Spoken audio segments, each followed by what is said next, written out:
Shalom pemirsa Live Channel, masih bersama dengan saya Claudia. Masih juga di sini di Kopi Lalu, Kebon Jeruk, Jakarta Barat, tempat yang asik buat nongkrong, ngerjain tugas. Dan hari ini kita akan belajar firman Tuhan. Saudara, siapa sih yang gak pernah iri hati? Semua orang pasti pernah iri hati. Amsal pasal 14 ayat 30 ngomong kayak gini. Hati yang tenang menyegarkan tubuh, tetapi iri hati membusukkan tulang. Kasus iri hati yang paling sering diangkat itu selalu tentang Kain dan Habel. Dan sebenarnya kalau tentang iri hati, semua orang pasti pernah ngerasain yang namanya iri hati. Iri hati itu perasaan gak seneng atau marah ketika seseorang memiliki apa yang kita mau.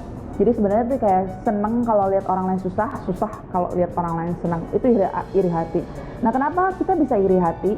Ternyata itu karena kita suka ngebandingin diri kita dengan orang lain. Kalau kita selalu berusaha pengen kayak dia, kita berharap ada di posisi dia. Nah, ngomong tentang iri hati. Kalau tentang iri hati, gimana kita bisa tahu orang itu iri hati sama kita atau enggak? Ciri-ciri orang iri hati itu suka mengkomparasi, suka ngebandingin diri dengan orang lain, dan suka berusaha untuk menyaingi dengan segala upaya. Bahkan saya kenal dengan beberapa orang yang mereka gak apa-apa ngutang, yang penting gak kalah gengsi. Nah, hasilnya iri hati itu ternyata sangat buruk sekali dalam kehidupan manusia. Yang pertama, orang yang iri hati itu akan merusak hubungan dengan Tuhan. Mereka akan menjadi orang yang gak bisa bersyukur. Mereka sama sekali gak bisa ngitung berkat mereka. Mereka gak mampu melihat berkat mereka, gak mampu menikmati berkat mereka. Karena orang yang gak bisa bersyukur, mereka gak akan bisa menikmati berkat mereka. Yang kedua, akan merusak hubungan dengan sesama kita. Orang yang iri hati pasti tidak punya teman, karena gak suka ngeliat orang lain senang.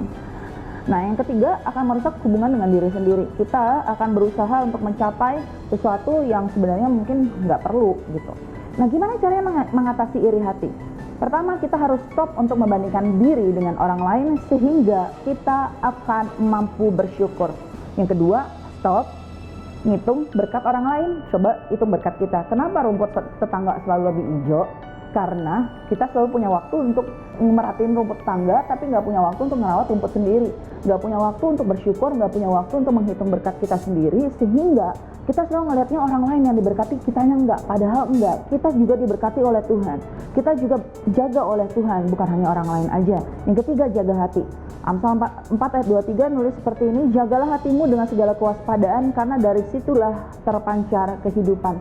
Sesuai dengan kata firman Tuhan di dalam Amsal yang kita baca ini, kalau kita mampu menjaga hati, kita mampu untuk melihat yang baik dari diri orang lain, dan kita akan mampu melihat berkat yang sudah Tuhan siapin buat kita. Kita akan pulih dari rasa iri hati itu, kita akan stop bandingin diri kita dengan orang lain, kita akan mampu bersyukur.